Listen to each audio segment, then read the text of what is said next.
Death swallowed the stars themselves. A voracious anomaly consumed entire systems, erasing eons of cosmic history in mere moments.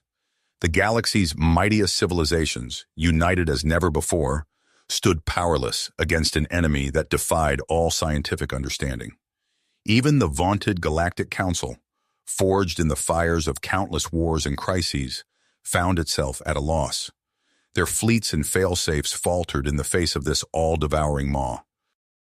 Desperation hung in the air of the council chamber as the assembled delegates grasped for solutions, each more futile than the last. But from this miasma of fear and despair, an unlikely voice emerged, a lone human, Jeremy Wilson, daring to offer hope where none remained. Wilson spoke of a plan born of human ingenuity and audacity, a scheme to strike at the very heart of the anomaly. The council scoffed. What could these upstart newcomers, with their primitive technologies, possibly achieve where the galaxy's brightest had failed? Altair, the Raman ambassador and a vocal critic of humanity, led the chorus of derision against Wilson's proposal. But as the anomaly's tendrils ensnared more worlds with each passing cycle, the council's options dwindled. With great reluctance, they greenlit Wilson's mission. Though support was begrudging at best, he hastily assembled a team of brilliant minds: Dr. Li Chen, the visionary astrophysicist, Kai Nakamura, the unorthodox engineer, and Antonia Diaz, the fearless pilot. Together, they shouldered the burden of humanity's last stand.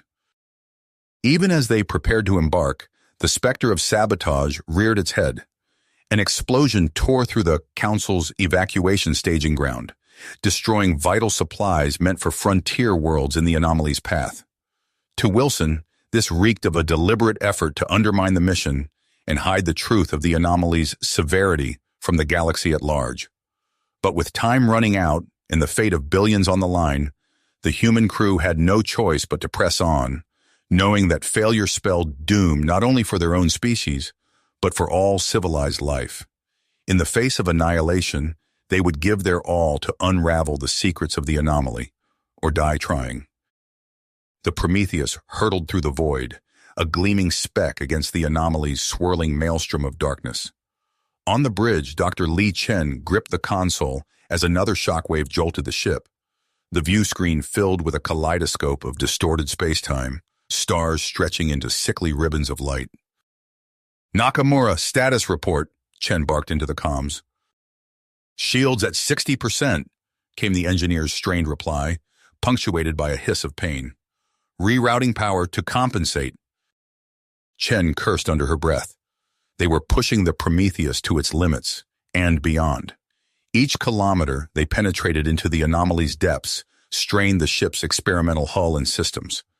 Debris pinged off the shields, twisted fragments of ships that had come before, and failed. At the helm, Antonia Diaz fought to keep the Prometheus on course. Her hands flew over the controls, making minute adjustments as the gravitational currents threatened to pull them off trajectory. Beads of sweat gathered on her brow, a testament to the intense focus required to navigate this hostile realm. "Coming up on the core," Diaz reported, her voice taut, singularity in visual range. Chen turned to the view screen, her breath catching in her throat. There, at the heart of the anomaly, hung a sphere of utter blackness. It pulsed with a sickly, mesmerizing rhythm, drawing in the very fabric of reality. Streams of energy and matter swirled into its insatiable maw, ripped from the surrounding space. "My God," Chen whispered, "it's even worse than we thought." She tore her gaze away, forcing herself to focus on the task at hand. The Prometheus's sensors were already hard at work, gathering precious data on the singularity. If they could just understand its nature, find some weakness. But a sudden violent lurch interrupted Chen's train of thought. "We've got a problem!" Nakamura's voice crackled over the comms, infused with urgency. "Energy surge from the singularity. It's overloading our systems." The bridge plunged into darkness as consoles flickered and died. Emergency lights bathed the crew in an eerie red glow. Chen's heart raced as she heard Nakamura cry out in pain, followed by a sickening thud. "Kai!" Diaz called out, her voice cracking. "Lee, he's hurt bad." Chen pushed down the rising panic, forcing herself into the calm, analytical mindset that had served her so well in crisis. They were crippled, deep in the belly of the anomaly, their crew already whittled down to a bare-bones 3. No, 2 now, with Nakamura incapacitated. She and Diaz worked frantically to stabilize the ship's systems, every moment bought with sweat and grit. The weight of their mission, of the trillions of lives hanging in the balance, pressed down on Chen like a physical force. They had to succeed. Failure was unthinkable. As if in answer to her thoughts, a transmission crackled across the comm channels. A young, alien voice choked with terror and desperation. Zara, a child from a colony world, pleading for salvation as the anomaly tore her home apart. Chen felt something harden inside her, a grit tempered in the crucible of this moment. She met Diaz's eyes across the dimly lit bridge, seeing her own perseverance mirrored there. They would find a way. They had to, for Zara and the countless others crying out in the dark. The Prometheus and her wounded crew would press on, even if they had to do it one computation, one wrench turn at a time. Chen turned back to her console, poring over the singularity data with renewed intensity. And there, amidst the chaotic readings, she saw it. A pattern, a clue that could change everything. The anomaly was not some natural cosmic disaster, but something far more terrifying, and perhaps, just perhaps, something that could be stopped. If they could unravel its origins, collapse the singularity back in on itself. It was a wild theory, a desperate gamble, but it was all they had. Even now, the anomaly's growth was accelerating, the countdown to galactic oblivion ticking ever faster. In that moment, on the knife's edge between destruction and deliverance, the crew of the Prometheus made their choice. Come hell or high water, sabotage or conspiracy, they would see this through to the bitter end. As Chen pored over the singularity data, her eyes widened. "Antonia, look at this," she called, gesturing to her console. "These energy patterns, they're not random. There's a structure here, almost like—" "Like what?" Diaz asked, leaning in to examine the swirling chaos of numbers and graphs. "Like it was engineered," Chen finished, her voice barely above a whisper. "This anomaly isn't natural. Someone or something created it." The implications hung heavy in the air. If the anomaly was artificial, then perhaps it could be unmade. Chen's mind raced, piecing together a theory that could change everything. A groan from the back of the bridge interrupted her thoughts. Nakamura stumbled into view, clutching his side. "What did I miss?" he asked, his face pale but determined. "Kai!" Diaz exclaimed, rushing to support him. "You shouldn't be up." "Can't keep a good engineer down," he replied with a pained smile. "Not when there's work to be done." Chen quickly filled Nakamura in on her discovery. As she spoke, his eyes lit up with understanding. "The dark energy drive," he said suddenly. "If we could overload it near the singularity's core, we might generate enough force to collapse it in on itself," Chen finished, excitement building in her voice. Diaz frowned. "But the Prometheus would be torn apart. We'd never survive the blast." A heavy silence fell over the bridge. They all knew what this meant, a suicide mission. But as they exchanged glances, each saw the same tenacity mirrored in their companion's eyes. Their moment of silent understanding was shattered by a crackling transmission. "Prometheus, do you read me?" The voice was familiar, urgent. "Wilson," Chen responded, disbelief coloring her tone. "How did you—" "No time to explain," Jeremy Wilson's voice cut in. "The situation is worse than we thought. There's a conspiracy within the council. They're using this crisis for their own gain, sabotaging relief efforts." As Wilson detailed the extent of the betrayal, the crew of the Prometheus felt their burden grow even heavier. They weren't just fighting against an incomprehensible cosmic threat anymore, but against the very institutions meant to protect the galaxy. "We need to move fast," Nakamura said, his teeth clenched. "I can modify the dark energy drive, but we'll only have one shot at this." Chen nodded, already pulling up schematics on her console. "Antonia, can you plot us a course that'll get us close enough to the singularity's core?" Diaz's hands flew over the controls, her brow furrowed in concentration. "It'll be tight, but I think I can manage it. We'll be dancing on the edge of oblivion, though. As they worked, Wilson's voice came through once more, painting a grim picture of the refugee crisis unfolding in the evacuation fleet. Millions were at risk, caught between the advancing anomaly and the machinations of Ambassador Altair's cabal. "There's a girl out there," Chen said softly, remembering the desperate transmission they'd received earlier. "Zara, she's counting on us. They all are." The next hours passed in a blur of feverish activity. Chen and Nakamura pushed themselves to the brink, modifying the dark energy drive with a reckless brilliance born of desperation. Diaz, meanwhile, coaxed impossible performance from the Prometheus's navigation systems, preparing for a maneuver that would test the very limits of her considerable skill. In a rare moment of quiet, Diaz found Chen alone on the bridge, staring out at the swirling chaos of the anomaly. "Penny for your thoughts, Doc?" Chen turned, a wry smile on her tired face. "Just thinking about the sheer improbability of it all. A handful of humans, out here at the edge of known space, about to attempt the impossible." Diaz stepped closer, placing a hand on Chen's shoulder. "There's no one I'd rather attempt the impossible with," she said softly. The two women stood there for a moment, drawing strength from each other's presence. The moment was shattered by a proximity alarm. Diaz rushed to her station, her face paling as she took in the readings. "We've got company," she announced grimly. "A council ship, heavily armed, and it's on an intercept course." The view screen flickered to life, revealing a face twisted with malice and greed. "This is Ambassador Altair," the Raymond sneered. "Power down your systems and prepare to be boarded. Your little adventure ends here." Chen's mind raced. They were so close to implementing their plan, to saving countless lives. She wouldn't let it end here, not like this.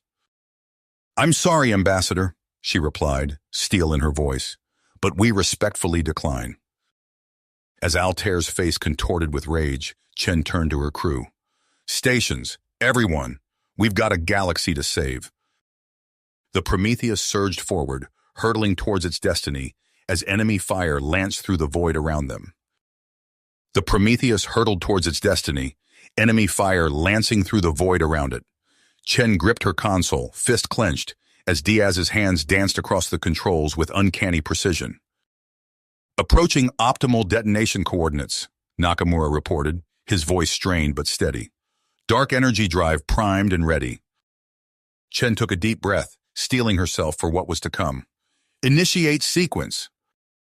The ship shuddered as Diaz pushed it beyond its limits, diving deeper into the anomaly's maw. The view screen filled with a swirling vortex of impossible colors, reality itself twisting around them.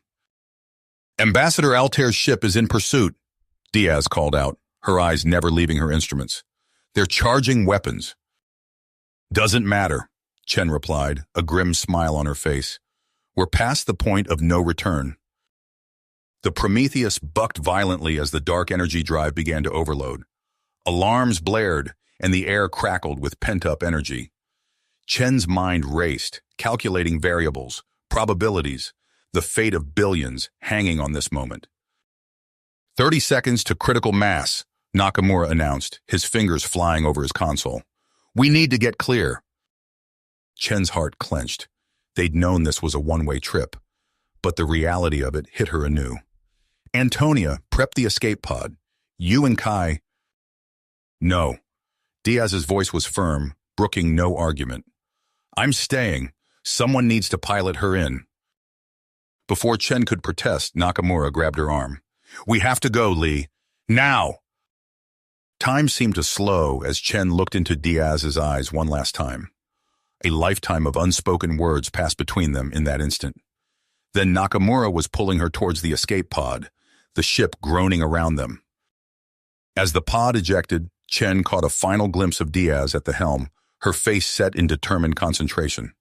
Then the Prometheus vanished into the heart of the anomaly, taking Antonia with it. For a moment all was quiet, then the fabric of space-time itself convulsed. A blinding flash erupted from the anomaly's core, so bright it seared Chen's retinas, even through the pod's shielding. The shockwave hit a fraction of a second later, sending their tiny craft tumbling end over end. Chen clung to consciousness, her body battered by the wild gyrations. Through the viewport, she watched in awe as the anomaly began to unravel.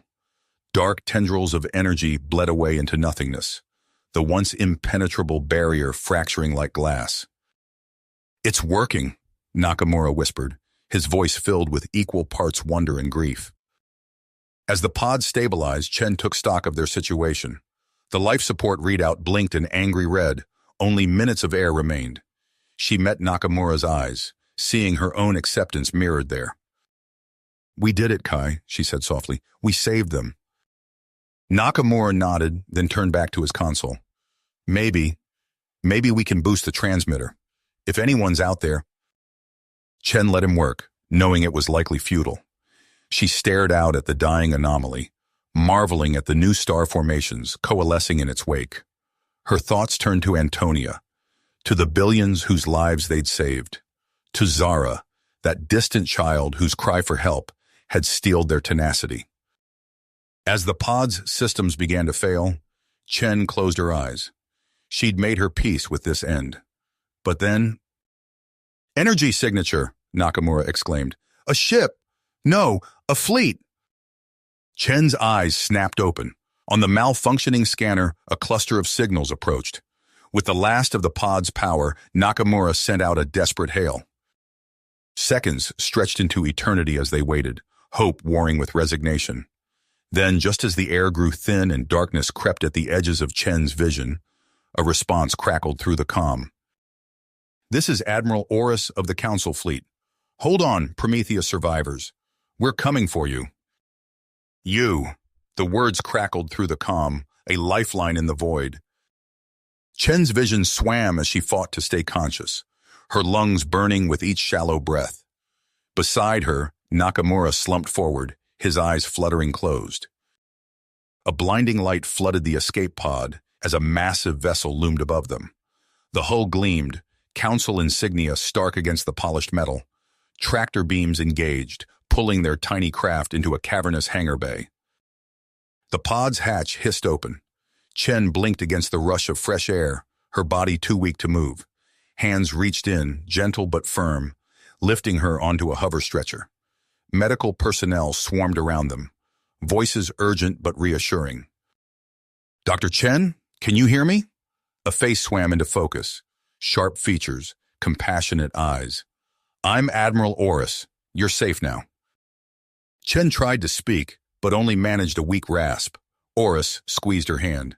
"Rest. We'll talk when you're stronger." As the medical team whisked them away, Chen caught glimpses of the hangar bay. It was a hive of activity, ships of all sizes docking and departing. She realized with a start that this wasn't just one vessel, but an entire fleet. Days blurred together in the medbay. Chen drifted in and out of consciousness, fragments of conversation reaching her through the haze of sedatives and healing nanites. Our singularity collapsed. Prometheus destroyed. Only survivors. When she finally regained full awareness, the weight of their ordeal crashed down upon her. Chen sat up, her body healed but her spirit raw. Nakamura lay in the adjacent bed, staring blankly at the ceiling. "Kai," she ventured softly. He turned to her, eyes hollow. "We did it, Lee. We saved them all." His voice cracked. But at what cost? Before Chen could respond, the medbay doors slid open. Admiral Orcs entered, followed by a familiar face that made Chen's heart lurch. "Jeremy?" she gasped. Wilson rushed forward, embracing them both. "I thought, when I heard about the Prometheus..." As the three clung to each other, Orcs cleared her throat. "I hate to interrupt, but there's someone else who wants to see you." A small figure darted past the Admiral's legs. Chen's breath caught as she recognized the alien child from the distress call. "Zara?" Nakamura's voice was barely a whisper. The girl's luminous eyes filled with tears as she approached his bed. Without a word, she climbed up and wrapped her arms around him. Nakamura's rigid posture softened, and for the first time since their rescue, Chen saw a flicker of life in his gaze. Orcs stepped forward, her expression grave. "Dr. Chen, Mr. Nakamura, I know you've been through hell, but I need to brief you on the situation. As the Admiral spoke, laying out the aftermath of their mission, Chen felt the universe shift beneath her. The anomaly was gone. Yes, but the cost had been staggering. Antonia's sacrifice, the political upheaval, the scramble for the newly revealed star systems, it was almost too much to process. "We're taking you home," Orcs concluded. "Earth needs to know what happened, and you deserve—" Alarms blared, cutting her off. The ship rocked violently, throwing them off balance. "Admiral," a panicked voice came through the comm. "We're under attack. Multiple hostiles, ultraviolet missiles incoming." Orus's face hardened. "Battle stations! All hands!" Another impact shook the vessel. The lights flickered, plunging them into darkness. Chen reached for Nakamura, her heart pounding. She heard Zara's frightened whimper, felt Jeremy's hand grip her arm. In the chaos, a new sound cut through the alarms. The hiss of a boarding tube sealing against the hull. Heavy footsteps approached, and Chen's blood ran cold as a familiar voice rang out. "Well, well," Ambassador Altair's silky tone dripped with malice. "What treasures we've found." A sickly green light flooded the medbay as Altair's boarding party stormed in, weapons raised. Chen's mind raced, searching for a way out, but she knew they were trapped. As rough hands seized them, dragging them towards the boarding tube, Chen locked eyes with Orus. The Admiral's face was a mask of fury and persistence. "This isn't over," Orus growled. But as the tube sealed shut behind them, cutting off the sounds of battle, Chen couldn't shake the feeling that their ordeal was far from finished.